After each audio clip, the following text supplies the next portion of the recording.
देखो, बहुत ही दुःख के साथ मैं आपको बता रही हूँ, जनरल बिपिन रावत जी की डेथ हो गई है, ठीक है। सीडीएस के पद पर थे ये, जो कि आर्मी, नेवी एंड एयरफोर्स तीनों का सेंटर पॉइंट होता है ये पद, है ना। तो कुछ चीज़ें हम बिपिन रावत जी के बारे में जान लेते हैं। देखो, इनकी लाइफ में दिसंबर का जो महीना है वो एक बहुत ही इंपॉर्टेंट महीना रहा है। दिसंबर के महीने से इनकी लाइफ की कई सारी इंपॉर्टेंट चीज़ें जुड़ी हुई है। इनके जन्म की अगर बात करें तो इनका जन्म 16 मार्च 1958 को हुआ था। नेशनल डिफेंस एकेडमी से इन्होंने ग्रेजुएशन किया था, और ग्रेजुएशन के बाद इन्हें सेना में सेकंड लेफ्टिनेंट के तौर पर कमीशन दिया गया था। इनको सेना में 16 दिसंबर, याद रखना, 16 दिसंबर 1978 को 11 गोरखा राइफल्स की 5th बटालियन में कमीशन मिला था। 16 दिसंबर 1978 को, दिसंबर का महीना जो है इनके लिए देख लो, यहीं से शुरू होता है इसका कनेक्शन, ठीक है। इसी यूनिट में इनके जो फादर थे उनको भी सेना में कमीशन मिला था। इसके 2 साल बाद 16 दिसंबर 1980 को जनरल बिपिन रावत को इंडियन आर्मी में लेफ्टिनेंट के पद पर प्रमोशन दिया गया। इसके 9 साल बाद दिसंबर के महीने में ही 16 दिसंबर 1989 को कैप्टन से मेजर बने, ठीक है, प्रमोट किया गया, इनको कैप्टन से मेजर के पद पर दिया गया 16 दिसंबर 1989 को। उसके बाद इनको इनके करियर में बहुत ज़्यादा उपलब्धियों के कारण आर्मी कमांडर ग्रेड में प्रमोशन दिया गया। ये जो प्रमोशन था, इसकी जो घोषणा हुई थी वो 2015 में दिसंबर के ही महीने में की गई थी। इसके बाद 2016 को इनको vice chief of army staff पद पर प्रमोशन मिल गया, ठीक है।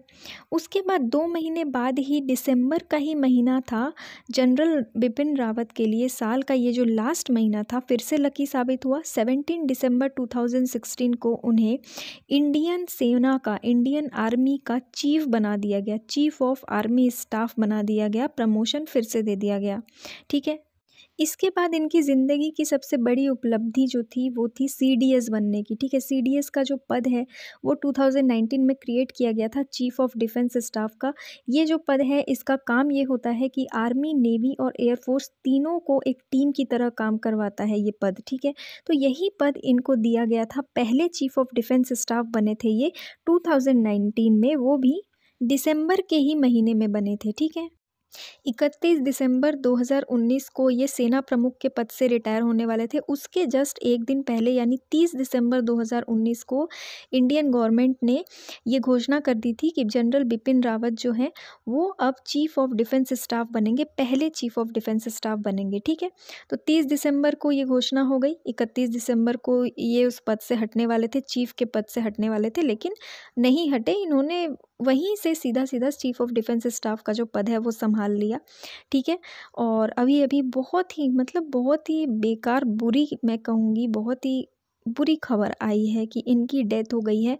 ये तमिलनाडु जा रहे थे, तमिलनाडु में डिफेंस कॉलेज में इनका जो लेक्चर है वो था, और जाते जाते रास्ते में ही इनका जो हेलीकॉप्टर है वो क्रैश हो गया। हेलीकॉप्टर में 14 लोग मौजूद थे, जिनमें कुछ आर्मी ऑफिशियल्स थे, कुछ एयरफोर्स के ऑफिशियल्स थे। इनकी धर्मपत्नी थी, इनकी वाइफ थी मधुलिका रावत, और ये थे बिपिन रावत जी थे। और उस टाइम तो कुछ नहीं बताया गया कि कितने लोगों की डेथ हुई है।